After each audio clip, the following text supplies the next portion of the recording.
Hello friends, तो हम लोग बात कर रहे थे टैक्सोनॉमी की।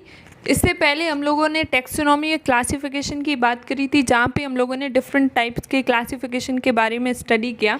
तो आज के इस वीडियो में हम लोग कुछ और टॉपिक्स को डिस्कस करेंगे।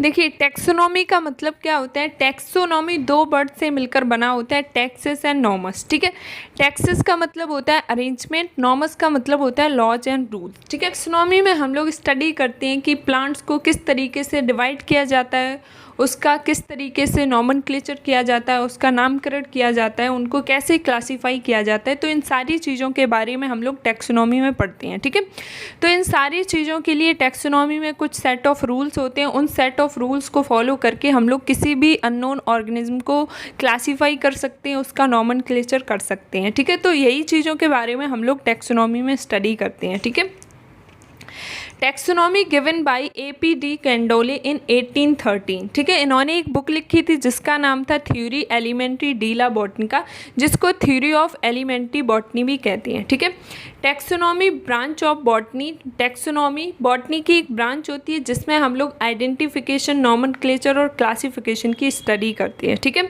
आपने एक वर्ड सुना होगा, दैट इज सिस्टमैटिक। सिस्टमैटिक का मतलब क्या होता है कि यहाँ पे भी हम लोग आइडेंटिफिकेशन, नॉमेनक्लेचर, क्लासिफिकेशन की स्टडी करते हैं, बट यहाँ पे एक चीज़ और कंसिडर करते हैं, दैट इज़ फाइलोजेनी। ठीक है, फाइलोजेनी को भी कंसिडर करते हैं। तो ये डिफरेंस होता है टैक्सोनॉमी और सिस्टमैटिक के बीच में। सिस्टमैटिक में हम लोग आइडेंटिफिकेशन, नॉमेनक्लेचर, क्लासिफिकेशन, इनके साथ साथ फाइलोजेनी को भी कंसिडर करते हैं। ठीक है, तो टैक्सोनॉमी में हम लोग क्या पढ़ते हैं कि किसी भी अननोन ऑर्गेनिज्म को किस तरीके से डिवाइड किया जाता है, कैसे उसका नॉमेनक्लेचर किया जाता है और उन्हें कैसे क्लासीफाई किया जाता है, इनको हम लोग टैक्सोनॉमी में पढ़ते हैं। तो टैक्सोनॉमी में कुछ सेट ऑफ रूल्स होते हैं जिनको फॉलो करके हम लोग किसी भी अननोन ऑर्गेनिज्म को क्लासीफाई कर सकते हैं। ठीक है, अब देखते हैं टाइप्स ऑफ टैक्सोनॉमी। तो टैक्सोनॉमी के 3 टाइप्स होते हैं, that is alpha taxonomy, beta taxonomy and omega taxonomy. ठीक है, अगर हम अल्फ़ा टैक्सोनॉमी की बात करें तो अल्फ़ा टैक्सोनॉमी में हम लोग क्लासिफिकेशन, नॉमेनक्लेचर की स्टडी करते हैं। किसी भी अननोन प्लांट की क्लासिफिकेशन और नॉमेनक्लेचर की स्टडी करते हैं on the basis of its morphological character. ठीक है, तो उसके मॉर्फोलॉजिकल कैरेक्टर के बेसिस पे हम लोग क्लासिफिकेशन एंड नॉमेनक्लेचर की स्टडी करते हैं। ठीक है, तो जब भी इन्वायरमेंट में हमें कोई न्यू प्लांट देखने को मिलता है या फिर नया ऑर्गेनिज्म देखने को मिलता है, तो सबसे पहले हम लोग उसको पहचानने की कोशिश करते हैं उसके मॉर्फोलॉजिकल कैरेक्टर के बेसिस पे। ठीक है, तो इसको कहते हैं अल्फ़ा टैक्सोनॉमी। ठीक है, सेकेंड है बीटा टैक्सोनॉमी।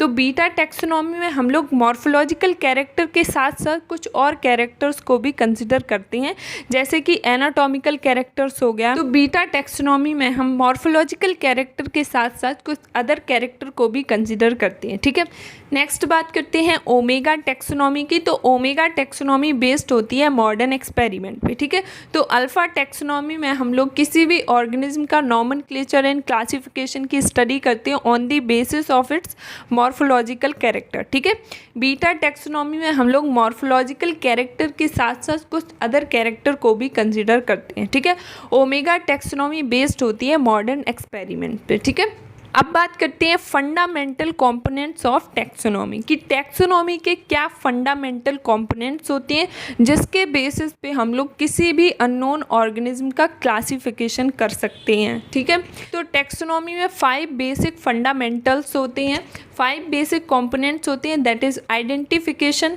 सेकंड है क्लासिफिकेशन, थर्ड है नॉमेनक्लेचर, फोर्थ है डिस्क्रिप्शन एंड फिफ्थ है फाइलोजेनी। ठीक है, तो जब भी हमें एनवायरनमेंट में कोई अननोन प्लांट या एनिमल देखने को मिलता है तो सबसे पहले उसको हम लोग पहचानते हैं। तो फर्स्ट स्टेप क्या होता है, आइडेंटिफिकेशन, जिसमें हम लोग उसको पहचानते हैं। ठीक है, सेकंड स्टेप होता है क्लासिफिकेशन। तो किसी भी प्लांट को क्लासीफाई करने के लिए हम एक पर्टिकुलर रूल को फॉलो करते हैं, मतलब जो पर्टिकुलर नॉमेनक्लेचर का तरीका होता है उसको फॉलो करके उसको क्लासीफाई करने की कोशिश करते हैं। ठीक है, थर्ड रूल क्या है, दैट इज नॉमेनक्लेचर। ठीक है, तो थर्ड स्टेप में उसका हम नामकरण करते हैं, नॉमेनक्लेचर करते हैं। तो नॉमेनक्लेचर करने का भी एक सिस्टम होता है, उस सिस्टम को फॉलो करके हम लोग किसी भी अननोन ऑर्गेनिज्म को एक साइंटिफिक नेम, उसका नॉमेनक्लेचर कर सकते हैं, उसको साइंटिफिक नेम दे सकते हैं। ठीक है, अभी इसके बारे में हम लोग बात करेंगे। नेक्स्ट है डिस्क्रिप्शन। डिस्क्रिप्शन में हम लोग किसी भी टैक्सॉन के जो मैक्सिमम कैरेक्टर्स होते हैं वो देखते हैं। नेक्स्ट है फाइलोजेनी, जिसमें हम लोग एंसेस्टर रिलेशनशिप देखते हैं। ठीक है, तो कोई भी प्लांट है वो किससे अराइज हुआ है, उसका ओरिजिन कहाँ से हुआ है, उसका कैसा एंसेस्टर रिलेशनशिप है, ये देखते हैं फाइलोजेनी में। तो जब भी हमें एनवायरनमेंट में कोई अननोन प्लांट या एनिमल देखने को मिलता है तो सबसे पहला स्टेप होता है आइडेंटिफिकेशन, जिसमें हम लोग उसको मॉर्फोलॉजिकल कैरेक्टर के बेसिस पे उसको पहचानने की कोशिश करते हैं। सेकंड स्टेप होता है क्लासिफिकेशन। किसी भी प्लांट को जब क्लासीफाई करते हैं तो एक पर्टिकुलर सेट ऑफ रूल्स को फॉलो करते हैं, उसके बेसिस पे उसको क्लासीफाई करते हैं। थर्ड स्टेप होता है नॉमेनक्लेचर, जिसमें हम लोग उसको एक पर्टिकुलर नेम देते हैं। अब ये पर्टिकुलर नेम देने का भी एक सिस्टम होता है, उस सिस्टम को फॉलो करके हम लोग किसी भी अननोन ऑर्गेनिज्म को नाम देते हैं, उसका नामकरण करते हैं। ठीक है, सेकंड उसके बारे में डिस्क्रिप्शन देते हैं। किसी भी टैक्सॉन में जो मैक्सिमम कैरेक्टर्स होते हैं उसको देखते हैं।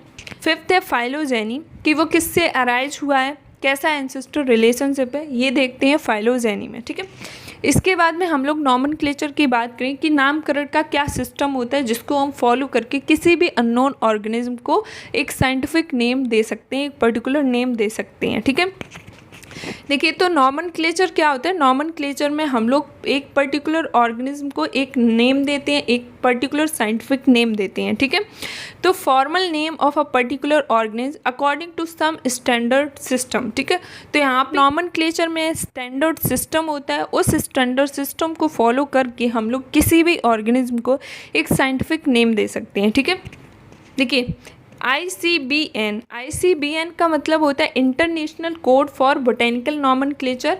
ये बताते हैं कि प्लांट को किस तरीके से साइंटिफिक नेम देना है। नेक्स्ट है ICZN international code for zoological nomenclature, ये प्रोवाइड कराते हैं नेमिंग फॉर एनिमल।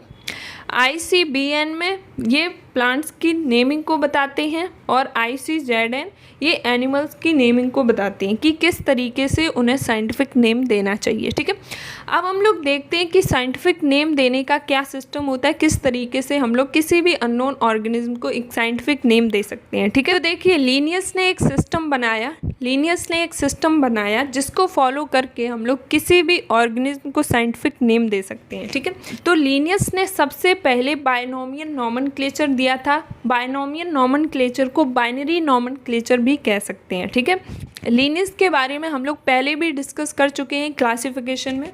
तो लिनियस ने बायनोमियल क्लासिफिकेशन दिया था। इनको फादर ऑफ टैक्सोनॉमी कहती है, जिन्होंने प्लांट और एनिमल दोनों टैक्सोनॉमी के बारे में बताया था।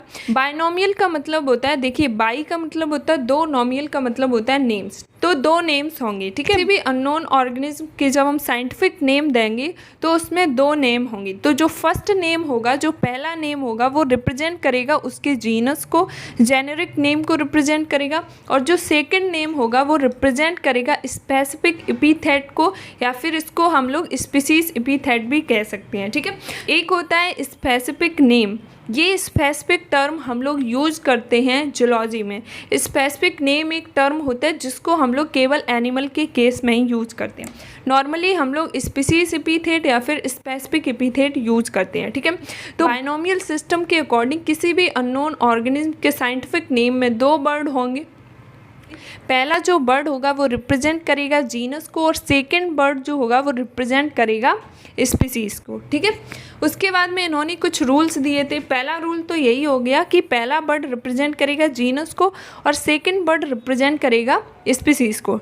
ठीक है, सेकंड रूल था कि जीनस का नेम स्टार्ट होगा विथ कैपिटल लेटर। ठीक है, जो जीनस नेम होगा उसका जो फर्स्ट लेटर होगा वो कैपिटल लेटर होना चाहिए। ठीक है, और स्पीसीज का फर्स्ट लेटर हमेशा स्मॉल लेटर से स्टार्ट होना चाहिए। ठीक है, फॉर एग्जाम्पल जैसे कि मैंगो। ठीक है, मैंगो का साइंटिफिक नेम होता है मैंजीफेरा इंडिका। ठीक है, बायनोमियल सिस्टम के अकॉर्डिंग किसी भी साइंटिफिक नेम में दो वर्ड होंगे।